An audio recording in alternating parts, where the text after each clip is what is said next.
et sœurs, amis de Jésus, alors que nous sommes sur les ondes pour prier, rappelons-nous l'appel de notre Seigneur à la distinction et à la sainteté. De même que Dieu a donné des instructions à son peuple pour qu'il soit mis à part, nous sommes appelés à vivre d'une manière qui reflète sa pureté au milieu du monde. Que cette rencontre nous fortifie dans notre marche et nous aide à discerner ce qui est bon et juste à ses yeux.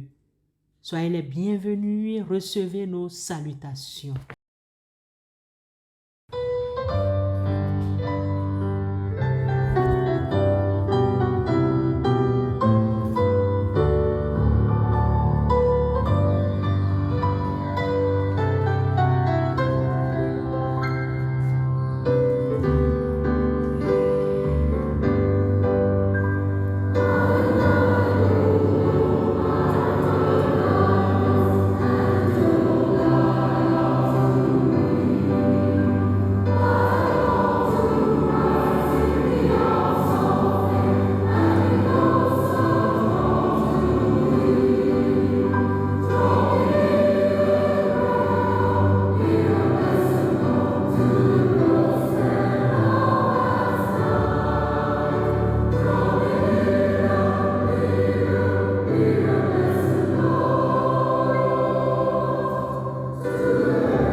Peuple de Dieu à l'écoute.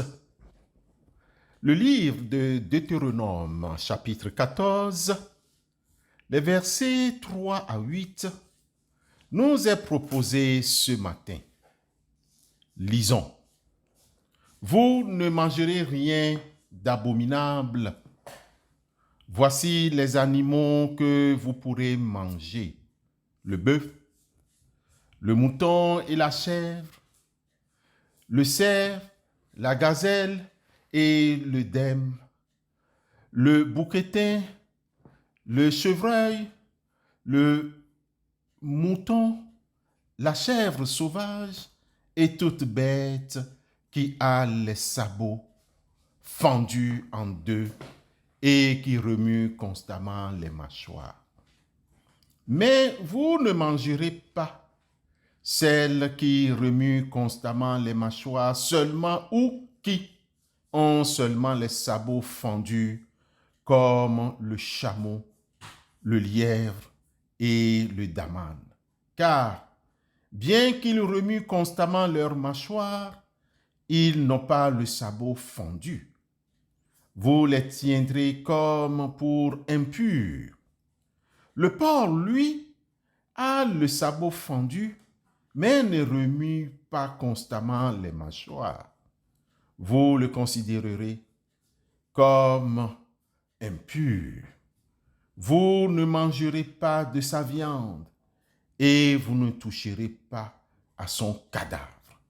Deutéronome chapitre 14, les versets 3 à 8.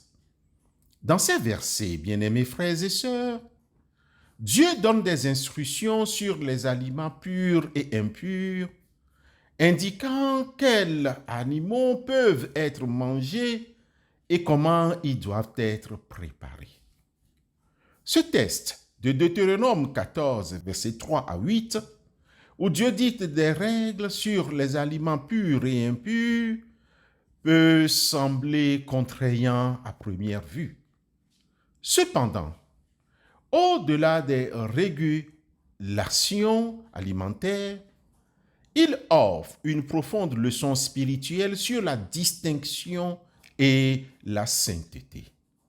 Ces instructions divines n'étaient pas arbitraires, mais visaient à établir une frontière claire entre la pureté, voire la sainteté et la souillure d'une part, et distinction entre son peuple et les nations païennes environnantes d'autre part. En identifiant ce qui était pur et impur, Dieu appelait son peuple à une vie distincte, reflétant sa propre sainteté, manger certains animaux considérés comme impurs par les cultures voisines, ou s'abstenir d'autres qui étaient des idoles pour elles, était un acte de séparation culturelle et spirituelle. Seulement, bien-aimés frères et sœurs, cela nous enseigne que Dieu désire que nous soyons un peuple mis à part, non pas pour des règles arbitraires, mais pour une vie qui honore sa nature. Les distinctions alimentaires symbolisaient une pureté intérieure et un engagement total envers Dieu. De même que ces règles protégeaient le peuple de Dieu de l'idolâtrie et des pratiques païennes, les distinctions spirituelles d'aujourd'hui, choix moraux, paroles, pensées, activités, nous gardent du mal et nous aident à vivre en accord avec la volonté de Dieu.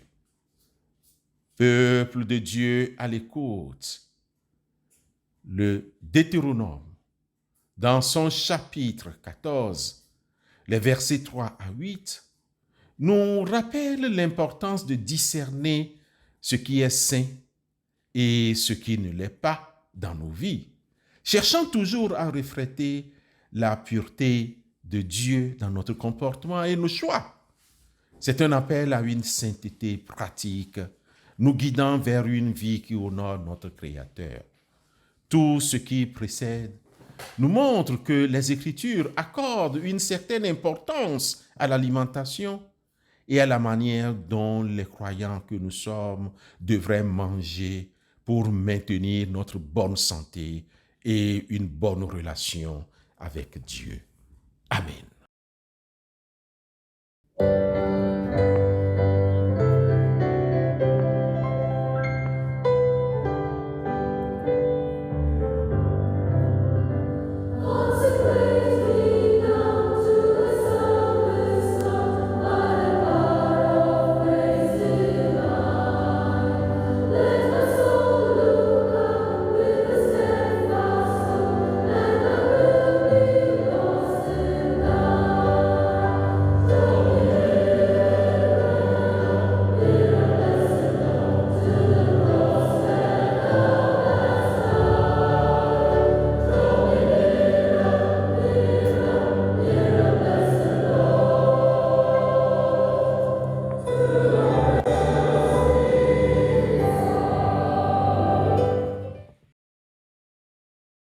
Dieu Tout-Puissant, source de toute pureté et de toute grâce, nous te prions pour la sainteté dans nos vies. Aide-nous à discerner ta volonté et à vivre d'une manière qui reflète ton caractère divin, séparé du mal et dédié à ta gloire. Que nos pensées, nos paroles et nos actions soient pures devant toi, afin que nous puissions grandir en ressemblance avec ton Fils, Jésus-Christ. Nous te confions les étudiants qui sont en examen de fin d'année. Accorde-leur la concentration, la persévérance et la sagesse nécessaires pour leur réussite. Calme leur angoisse et donne-leur la force de se préparer avec diligence.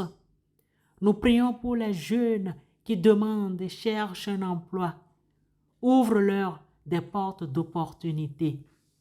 Guide-les vers des postes qui correspondent à leurs talents et à leurs aspirations et donne-leur la faveur auprès des employeurs.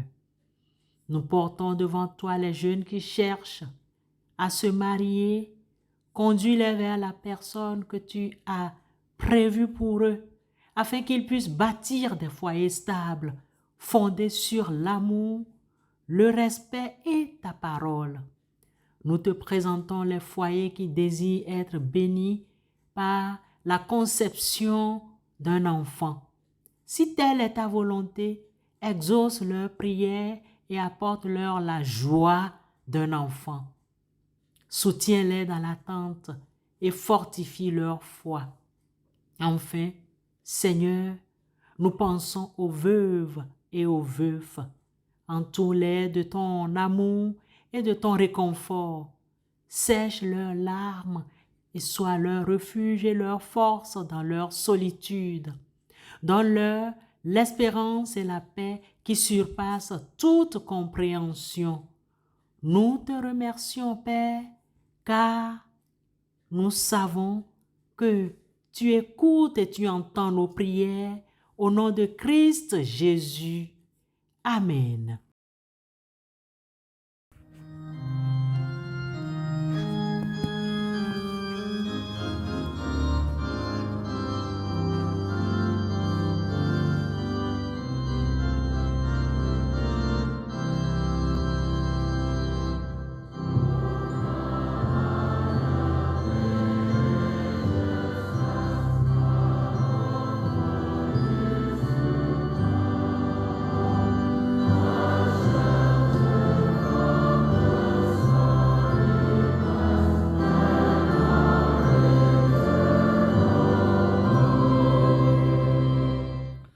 Au moment de nous séparer, que la grâce de Dieu vous accompagne.